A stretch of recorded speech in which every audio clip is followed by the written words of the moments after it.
حضرت علی اصغر کو تو اچانک اٹھایا تھا امام حسین، باہر نکلے تو گردن پہ تیر لگا تو 6 مہینے کا بچہ وہ بھی شہید ہوا، خون اچھالا آسمان کی طرف تو کہا مولا دیکھ لے میں نے 6 مہینے والا بھی نہیں بچایا، وہ بھی دے دیا ہے۔ پھر حضرت عباس کو بیٹیوں نے کہا کہ اب نہ، کچھ کہتے ہیں پہلے شہید ہوئے، کچھ نے لکھا بعد میں، اب ہم سے پانی کے بغیر نہیں رہا جاتا، تو جناب عباس پانی کا مشکیزہ لے کے نکلے باہر، ایک ہاتھ کٹا، دوسرے پہ مشکیزہ وہ بھی کٹا، پھر پانی تو بھر لیا تھا لا نہ سکے، پھر گردن کٹی تو شہید ہوئے۔ بچوں کی بھی شہادت ہوئی، پر جب ان کا لاشا اٹھایا تو امام حسین کہنے لگے مولا اب نہ حسین کی کمر کمزور ہو گئی، اب کمزور ہو، اور بھائی ایک میت ہو جائے تو 4-5 دن تو پوری آنکھیں نہیں کھلتی، کیسا جری خاندان ہے۔ تھوڑی دیر گزری تو امام علی مقام نے پٹکا باندھا، سر پہ دستار باندھی، مولا علی کی تلوار پکڑی، نبی پاک کا امامہ باندھا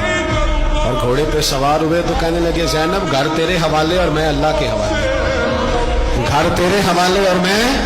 اور پھر امام حسین نکلے، امام علی مقام نکلے۔ راوی کہتے ہیں کہ یہ جلوہ پہلے بھی بڑے سونے تھے، پر آج جو رنگ دیکھا وہ کبھی نہیں دیکھا،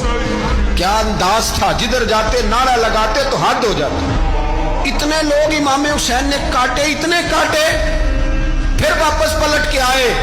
اور کہنے لگے زینب ذرا پردے کے پیچھے سے دیکھ تو صحیح میری بہن، ان بزدلوں کو جرت ہی نہیں ہو رہی حسین کے مقابلے میں آنے، ایک دوسرے کو دھکا دیتے، تو جا تو جا، پھر اکٹھے وار ہوئے۔ یہ کون ہے کٹا ہوا، لباس ہے پھٹا ہوا، یہ بال یقین حسین ہے، نبی کا نور عین ہے۔ پھر چاروں جانب سے تیر برسے تو امام علی مقام چونکہ نماز کا وقت ہو گیا تھا، اترے گھوڑے سے، خون بہ رہا تھا، گرم ترین ریت سے تیمم کیا،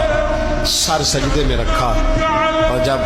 شمر آپ کی گردن کاٹنے لگا تو کہنے لگے ٹھہر جا ذرا رب سے ایک بات کر لینے دے، اور پھر بولے امام حسین، کہنے لگے مالک تو اب بتا کہ حسین سے راضی ہے کہ ناراض ہے، تو بتا۔ تو پھر ایک آواز آئی، یا ایتھا النفس مطمئنہ ارجعی الی ربک راضیۃ مرضیہ،